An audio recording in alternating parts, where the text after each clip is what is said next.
안녕하세요, 스테담입니다. 여러분, 저번 2022 항저우 아시안게임 e스포츠 혹시 보셨나요?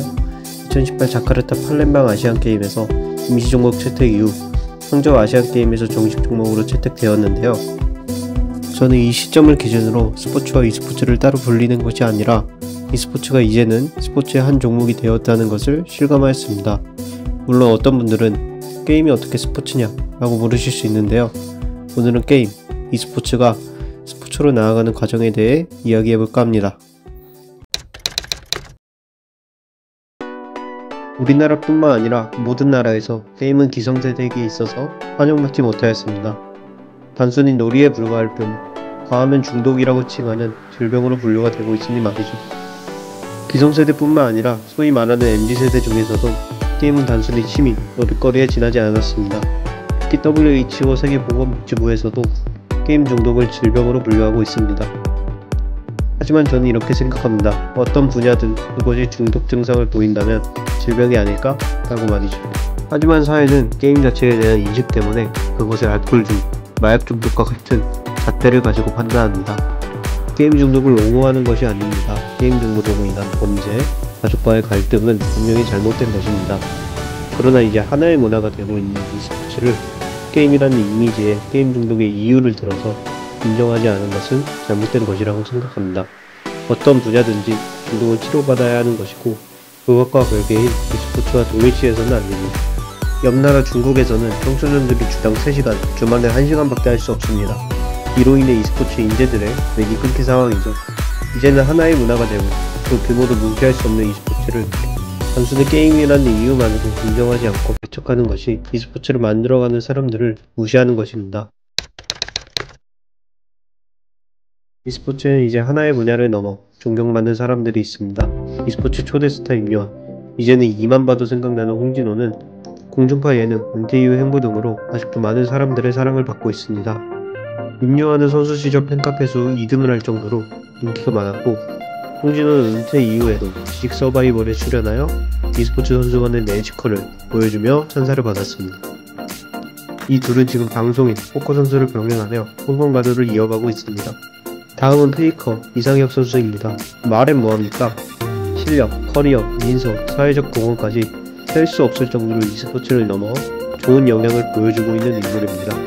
과거 패기 있는 인터뷰도 멋있었지만 현재 책을 읽는 습관, 다른 모습 등으로 게임 외적으로도 그들에게 많은 영향을 주고 있습니다.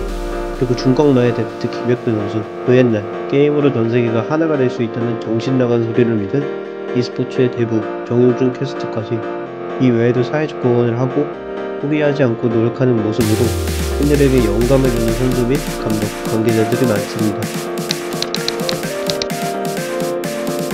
스포츠를 보는 이유에는 비록 서사, 낭만 등이 있죠. e스포츠도 이제는 거의 30년이 되어가는 역사에 많은 기록과 서사, 낭만들이 넘쳐납니다. 대표적으로 페이커 선수의 기록은 세울 수가 없습니다.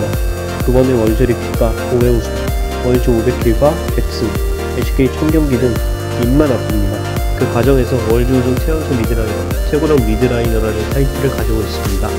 260억을 기다렸고 수원에 남아주고 그래서 2023년 네번의 준우승을 이겨낸 7년 만에 월드 우승으로 이룬 소사까지 너무나도 많습니다.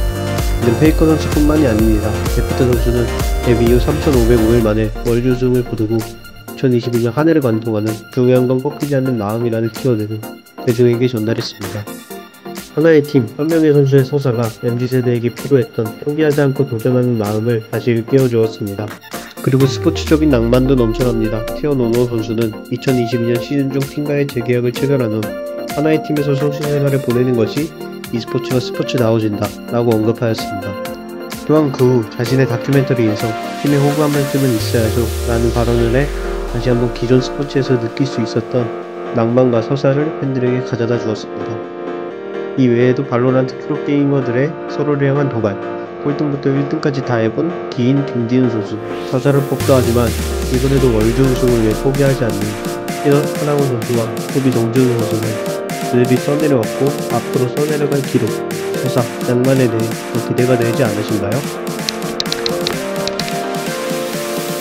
페이커 선수는 항저우 아시안게임 우승 기자회견에서 기성세대는 아직도 게임을 스포츠로 생각하지 않는다 라는 질문에 이렇게 답하였습니다. 기존 스포츠의 관념은 몸을 움직이면서 하는 것이었지만 그보다 중요한 건 경기하는 과정이라 생각한다. 그 모습이 사람들에게 영감을 준다면 그 자체로 스포츠의 중요한 의미가 아닐까라고 말이죠. 우리가 지금 입고 있는 옷의 시작도 그저 몸을 보호하는 거면서 자신의 출신, 신분을 나타내기도 하다가 오늘날 자신을 나타낼 수 있는 의미를 가지듯이 스포츠도 과거의 전투, 전투훈련들에서 몸을 쓰고 규칙을 통해 승부를 겨루는 것으로 변화하였습니다. 앞으로 우리가 살아갈 세상은 그 스포츠의 의미가 다른 사람을 움직일 무언가를 전달해주는 단어가 될 것입니다. 그런 의미에서 e스포츠도 이제는 스포츠의 한 종목으로서 당당히 한 자리를 차지할 것이라 생각합니다. 게임이라는 콘텐츠의 유지 가능성, 주요 시청층이 10대, 20대라는 점은 수익성이라는 측면에서 미래지향적이지 못합니다. 그리고 토토를 지지하는 것은 아니지만 기성 스포츠에도 수익의 적지 않은 부분을 차지하고 있는 합법 스포츠 토토에 대한 문체부의 e스포츠 도입 제한까지 정말 많은 어려움이 있습니다. 특히 리그 오브 레전드 씬에서 많은 영향력을 가지고 있는 페이커 선수의 은퇴 가능성도 큰 위험이 될 것입니다. 하지만 아시안 게임을 시작으로 해서 주요 시청층이 시간이 지남에 따라 그 범위가 넓어진다면 이제는 가족끼리 다 같이 앉아서 볼 수 있는 스포츠가 될 수 있습니다. e스포츠를 즐겨보는 저로서는 하나의 바람이기도 합니다. 한국이 잘하는 것도 있고요. e스포츠를 보는 분들이 더 많아지길 바라며 영상 마치겠습니다. 영상 봐주셔서 감사합니다. 영상은 매주 월요일이나 토요일에 업로드 됩니다.